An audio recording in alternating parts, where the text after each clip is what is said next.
भागवत महापुराण की जय। कृष्ण कन्हैया लाल की जय। राधा रानी की जय। भगवान श्री कृष्ण के सभी भक्तों को राधे राधे, जय श्री कृष्ण। आज मैं आपको सुनाऊंगी भागवत महापुराण में एकादश स्कंद में 10वां अध्याय भगवान श्री कृष्ण द्वारा उद्धव जी को भोगों की निसारता का व्याख्यान। भगवान श्री कृष्ण ने कहा, प्यारे उद्धव, साधक को चाहिए कि सब तरह से मेरी शरण रहकर मेरे द्वारा बताए गए धर्म का सावधानी से पालन करे। जहाँ तक संभव हो सके अपने वर्ण, आश्रम और कुल परिवार के अनुसार निष्काम भाव से सदाचार का आचरण करे। निष्काम भाव से मेरा आशय यही है कि इस लोक परलोक में इंद्रियों से प्राप्त होने वाला सुख नहीं है, वह मूलत दुख का ही जनक है। भोग के उस क्षणिक सुख से शरीर सुख की तो अनुभूति होती है, परंतु परम आनंद की स्थायी अनुभूति कदापि नहीं होती। इसीलिए ब्राह्मण सकाम कर्मों का त्याग करके निष्काम कर्मों द्वारा अंतर्मुखी होने का प्रयास करके आत्म तत्व से दाता तमय स्थापित करने का नित्य और निरंतर प्रयास करना चाहिए।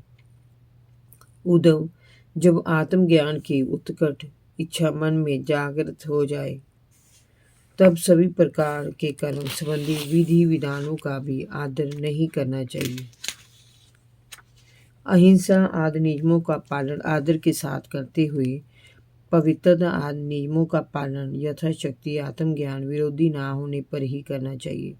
यम नियमों का पालन करने वाले साधक को परम तत्व के ज्ञाता गुरु की सेवा उसी प्रकार करनी चाहिए जैसे कि वह मेरी सेवा कर रहा हो। उद्धव, शिष्य के लिए परम आवश्यक है कि वह कभी अभिमान न करे, कभी किसी से ईर्ष्या न करे, किसी का बुरा न सोचे, प्रत्येक कार्य में कुशलता का परिचय दे, आलस्य का सदा परित्याग करे, ममता मोह से दूर रहे, गुरु के चरणों में दृढ़ और निश्चल अनुराग रखे, हड़बड़ी में कोई काम ना करे, जो भी कार्य हाथ में ले उसे सावधानी के साथ पूरी सूझबूझ के साथ करे, सदैव परमार्थ के संबंध में ज्ञान प्राप्त करने की इच्छा बनाए रखे, किसी के गुणों में व्यर्थ के दोष ना निकाले, व्यर्थ की बातें ना करे। उसका परम धन है आत्मा। ये आत्मा सभी जीवों में स्थित है, इसीलिए सभी आत्माओं में समदृष्टि रखें और उनसे प्रेम करें। किसी में विशेषता का आरोप ना करें और सर्वथा उदासीन रहें। उद्धव, पंचभूतों से बना ये स्थूल शरीर और मन बुद्धि आदि 17 तत्वों का बना सूक्ष्म शरीर दोनों ही दृश्य और जड़ है। उनको जानने और प्रकाशित करने वाला आत्मा साक्षी और समय प्रकाश है। शरीर जड़ है, अनित्य है, अनेक है, परंतु आत्मा एक है, नित्य है और सदैव चेतन है। आत्मा देह से भिन्न है, विलक्षण है। जो लोग आत्मा को शरीर मान लेते हैं वे मूर्खता को ही प्रकट करते हैं। शरीर मरता है पर आत्मा कभी नहीं मरता, वह अजर अमर है। परम तत्व की महाज्योति का एक क्षुद्र अंश होते हुए भी वह परम शक्तिशाली है। ईश्वर द्वारा नियंत्रित माया के गुणों से ही स्थूल और सूक्ष्म शरीर की रचना होती है। जीव को शरीर और शरीर को जीव समझ लेने के कारण ही स्थूल शरीर का जन्म मरण होता है। आत्मा के साथ साक्षात्कार हो जाने पर जीव का आवागमन का चक्र रुक जाता है। अज्ञान के कारण ही जन्म मृत्यु रूपी इस संसार का अस्तित्व अनुभव होता है। जब ज्ञान हो जाता है तब इसका अस्तित्व समाप्त हो जाता है और जीव परम पद परमात्मा को प्राप्त हो जाता है। इसीलिए मनुष्य जीवन में इसके वास्तविक स्वरूप आत्मा को जानने का प्रयास करना चाहिए। ये आत्मा प्राकृतिक जगत से परे अपने ही स्वरूप में स्थित है, इसका कोई दूसरा आधार नहीं है। उद्धव, यज्ञ की अग्नि को उत्पन्न करने के लिए जिस प्रकार 2 लकड़ियों को रगड़कर अग्नि उत्पन्न की जाती है, उसी प्रकार शिष्य और गुरु रूपी 2 लकड़ियों के मंथन से ज्ञान की ज्योति प्रकट ज्योति जागृत होती है। ये ज्ञान ही समस्त माया को भस्म कर देता है और तब साक्षात परम पद पर विराजमान आत्मा के द्वारा स्वयंभू परमात्मा के दर्शन संभव हो पाते हैं। उस परमात्मा के दर्शन होने के उपरांत सभी कुछ शांत हो जाता है। जैसे यज्ञ के उपरांत समीधा के न रहने से अग्नि शांत हो जाती है। यदि ये कहा जाए कि जो कर्म करना जानते हैं वे सुखी रहते हैं और जो कर्म करना नहीं जानते उन्हें दुख भोगना पड़ता है, तो ये कहना उचित नहीं है, क्योंकि बड़े बड़े कर्म कुशल विद्वान भी सुख से वंचित होते देखे गए हैं और उनके विपरीत जो मूढ़ है वे सुखी देखे जा सकते हैं। इसलिए जो अपनी बुद्धि से अथवा कर्म से सुखी होने का घमंड करते हैं उनका अभिमान झूठा होता है। संसार में जन्म लेने वाला ऐसा कोई जीव नहीं है जिसे मृत्यु भय ना जाता हो। जब मृत्यु उनके सिर पर नाचती रहती है तब ऐसी कौन सी भोग सामग्री है जो उन्हें सुखी कर सके। प्यारे उद्धव, लौकिक सुख के समान परलौकिक सुख भी दोष मुक्त है। संसार में रहते हुए सुख पाने के लिए जो भागदौड़ और स्पर्धा आपस में चलती है उससे सुख नहीं दुख ही प्राप्त होता है। इस प्रकार स्पर्धा करने से ईर्ष्या का जन्म होता है और ईर्ष्या से मनुष्य के पुण्य क्षीण होने लगते हैं।